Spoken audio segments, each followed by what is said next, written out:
रामायण की पुस्तक किष्किंधा कांड के 67 अध्यायों में से अध्याय 5 से लेकर 26 तक ही बाली का वर्णन किया गया है। फिर भी रामायण में बाली की मुख्य भूमिका रही है, विशेषकर उसके वध को लेकर।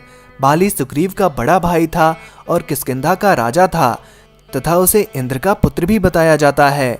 सभी जानते हैं कि ब्रह्मा जी के वरदान के कारण बाली जिससे भी लड़ता था, लड़ने वाला कितना भी शक्तिशाली हो, उसकी आधी शक्ति बाली में समा जाती थी और लड़ने वाला कमजोर होकर मारा जाता था। बाली ने अपनी इस अद्भुत शक्ति के बल पर 1000 हाथियों का बल रखने वाले दुदुम्भी नामक असुर का वध कर दिया था।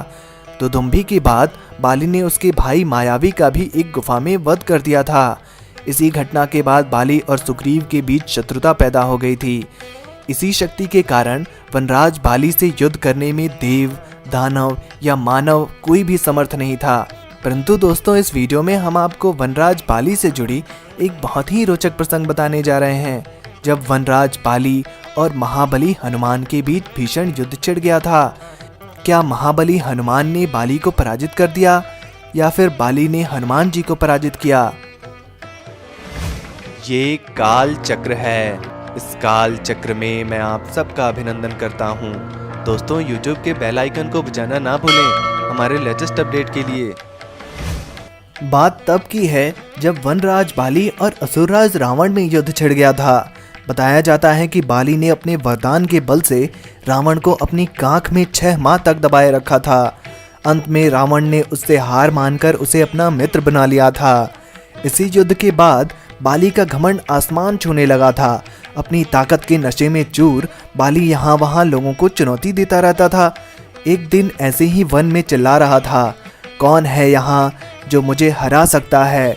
किसी ने माँ का दूध पिया है तो मुझसे मुकाबला करे। हनुमान जी उसी वन में तपस्या कर रहे थे और अपने आराध्य भगवान राम का जप कर रहे थे। बाली के चिल्लाने से उनकी तपस्या में खलल पड़ा। उन्होंने बाली से कहा, वानर राज, आप अति बलशाली हैं, आपको कोई नहीं हरा सकता, लेकिन आप इस तरह चिल्ला क्यों रहे हैं? इस पर बाली भड़क गया। उसने हनुमान जी, यहाँ तक कि भगवान राम तक को चुनौती दे दी। बाली ने कहा, हनुमान, तुम तो क्या, तुम्हारे राम भी मुझे नहीं हरा सकते। है दम तो बुलाओ अपने राम को। राम का मजाक उड़ता देख हनुमान जी को गुस्सा आ गया और उन्होंने बाली की चुनौती स्वीकार कर ली। तय हुआ कि अगले दिन सूर्योदय होते ही दोनों के बीच दंगल होगा। अगले दिन हनुमान जी तैयार होकर दंगल के लिए निकले ही थे कि ब्रह्मा जी प्रकट हुए।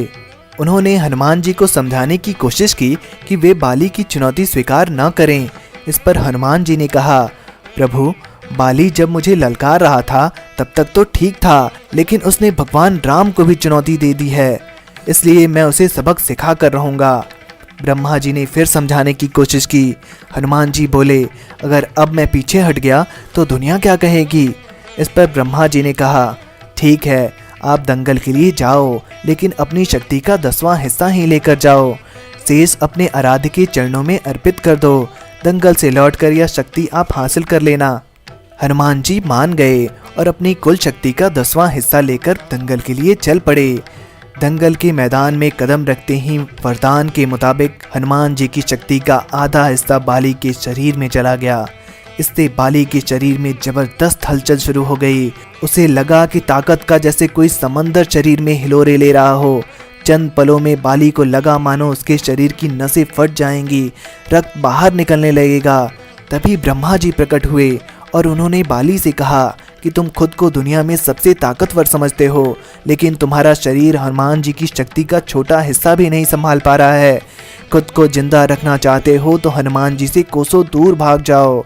बाली ने ऐसा ही किया और बाद में उसे आभास हुआ कि हनुमान जी उससे कहीं अधिक ताकतवर हैं।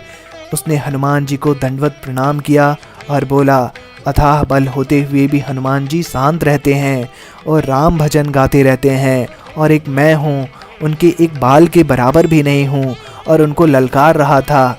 मुझे क्षमा कीजिए प्रभु। हनुमान जी ने बाली को क्षमा कर दिया। दोस्तों, यह प्रसंग कई सबक देता है। व्यक्ति कितना भी ताकतवर हो जाए, कितना भी धनी हो जाए, कितना भी समर्थवान हो जाए, उसे घमंड कभी नहीं करना चाहिए। दोस्तों, बाली और हनुमान जी से जुड़ी ये रोचक जानकारी आपको कैसी लगी, हमें कमेंट बॉक्स में ज़रूर बताएं। और ऐसे ही धार्मिक वीडियोस देखने के लिए हमारे इस चैनल को सब्सक्राइब जरूर करें। धन्यवाद।